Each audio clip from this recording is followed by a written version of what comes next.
Nous passons la plupart de notre temps à penser aux technologies du futur, comme les voitures électriques, les vaisseaux spatiaux et les inventions liées à l'énergie solaire qui peuvent ouvrir de nouveaux horizons.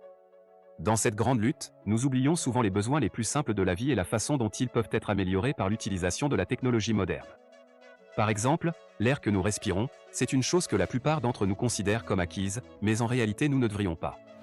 Si l'air est trop chaud ou trop froid, nous ne pouvons pas survivre. Si l'air est pollué, nous commençons à perdre nos capacités mentales. Une grande partie de l'énergie que nous produisons est utilisée pour maintenir la température de l'air, soit en le chauffant, soit en le refroidissant.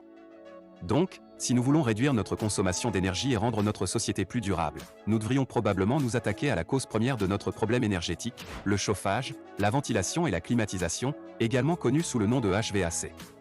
Si vous avez vu les informations, vous savez que l'énergie est devenue une préoccupation mondiale. Cette année, il ne s'agit certainement pas de la technologie la plus remarquable, mais d'une manière ou d'une autre, parmi ses obsessions concernant les voitures électriques et les vaisseaux spatiaux, Elon Musk a passé beaucoup de temps à réfléchir à l'air et à la manière dont Tesla peut l'améliorer, non seulement à l'intérieur de ses voitures, mais aussi à l'intérieur de nos maisons et de nos bâtiments. Par conséquent, examinons le potentiel futur des systèmes CVC, conçus par Tesla. Lorsque nous parlons de l'avenir du chauffage et de la climatisation, nous faisons principalement référence à un dispositif appelé pompe à chaleur, qui existe depuis longtemps mais qui est devenu courant au cours des 10 dernières années. La généralité de la pompe à chaleur dépend vraiment de l'endroit où vous vivez, car les avantages et les inconvénients de cette technologie vont vraiment varier en fonction de votre climat. La meilleure façon d'envisager une pompe à chaleur est de la comparer à un climatiseur à inverseur qui peut fonctionner dans les deux sens, chauffage et refroidissement, à partir de la même machine. La chaleur de l'air dépend de la quantité d'énergie qu'il contient ou de la vitesse à laquelle les molécules d'air se déplacent. Par temps chaud, l'énergie du soleil est transférée aux molécules d'air et accélère leur mouvement, puis ces molécules en mouvement rapide interagissent avec votre peau et transfèrent leur énergie à votre peau et à vos vaisseaux sanguins, ce qui réchauffe votre corps et vous fait transpirer.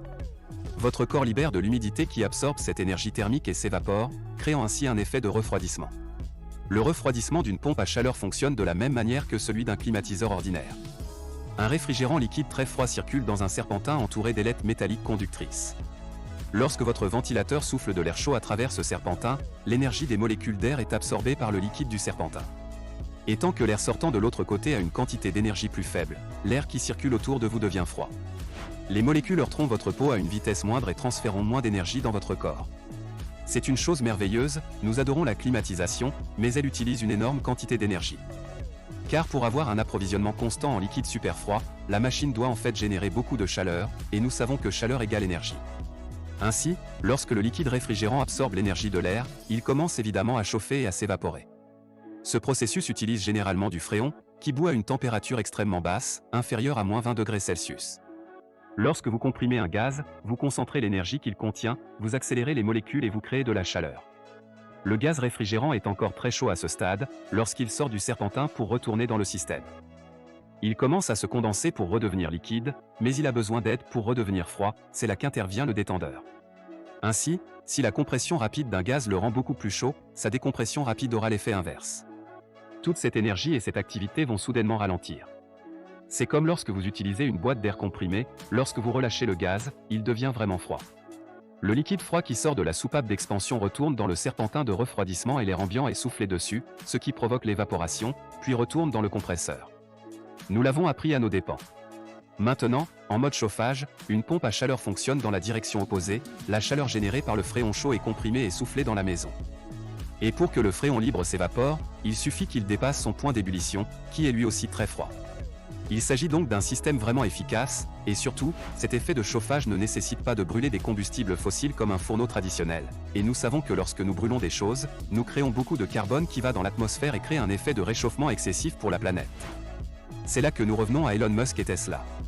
Nous savons qu'Elon Musk est obsédé par la transition du monde vers une énergie durable et par l'optimisation de l'efficacité des pompes à chaleur. De toute évidence, il s'agit d'une technologie qui intéresse Elon et dont il parle assez régulièrement. Étonnamment, Tesla a présenté sa première pompe à chaleur avec la sortie du modèle Y en 2020. Il s'agissait d'un grand pas en avant pour les voitures électriques, qui en avaient grandement besoin. Un véhicule à moteur à combustion typique n'a aucun mal à produire de la chaleur, car il y a tellement d'excès créés par le moteur que la combustion est une libération d'énergie. L'énergie est de la chaleur, mais une voiture électrique n'en a pas pour travailler, elle a donc besoin d'un chauffage électrique. L'approche traditionnelle ici serait un chauffage résistif où vous faites passer l'énergie de la batterie par un élément métallique résistif, ce métal devient chaud, puis vous faites passer de l'air sur l'élément pour absorber son énergie et la pousser dans l'habitacle du véhicule. Ce système fonctionne très bien mais il nécessite une grande quantité d'énergie tirée du bloc de batterie. Cette énergie ne va pas faire avancer la voiture, ce qui signifie que l'autonomie est moindre.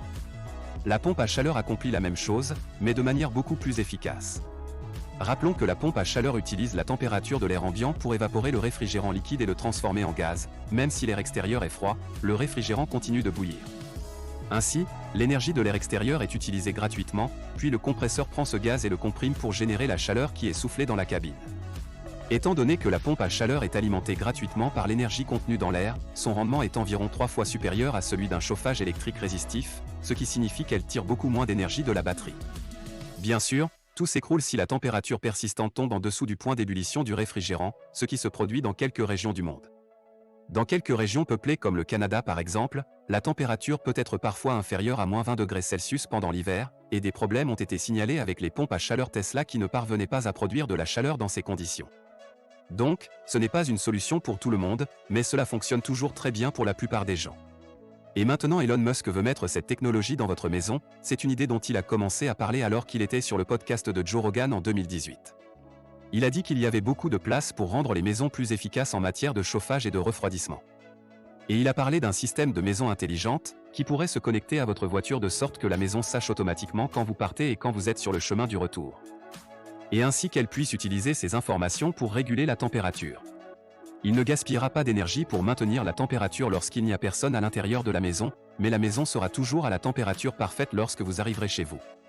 Joe a demandé s'il était en train de développer quelque chose de ce genre, mais Elon a répondu qu'il ne pouvait pas répondre aux questions sur les futurs produits potentiels.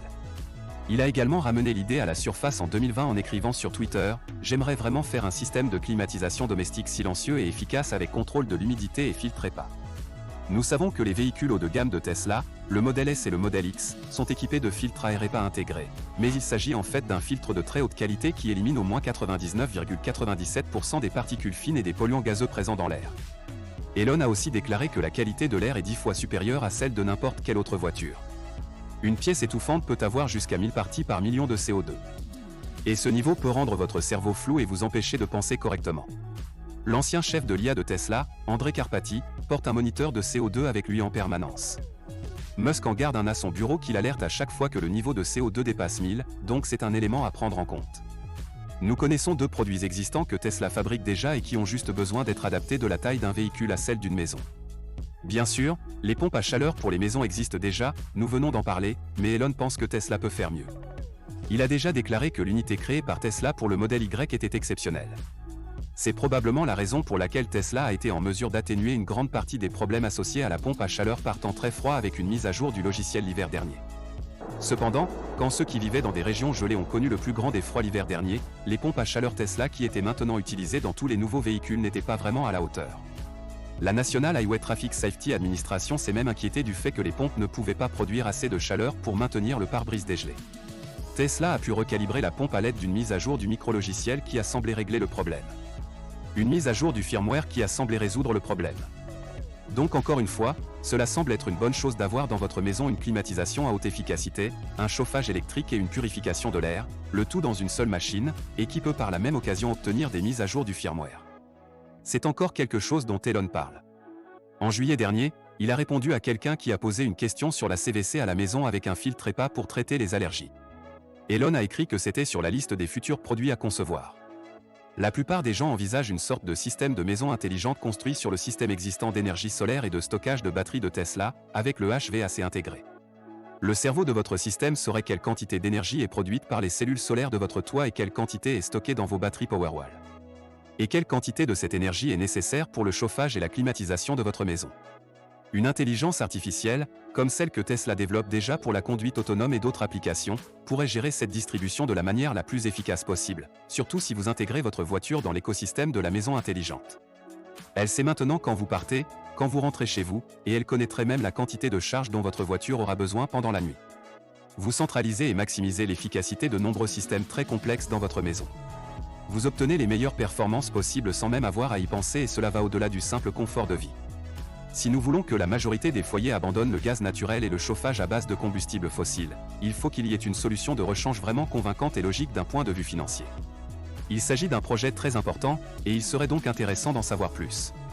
Et vous, que pensez-vous de ce type d'innovation? Merci d'avoir regardé cette vidéo et n'hésitez pas de vous abonner et d'activer toutes les notifications pour ne rien rater des dernières nouvelles de Tesla. À bientôt.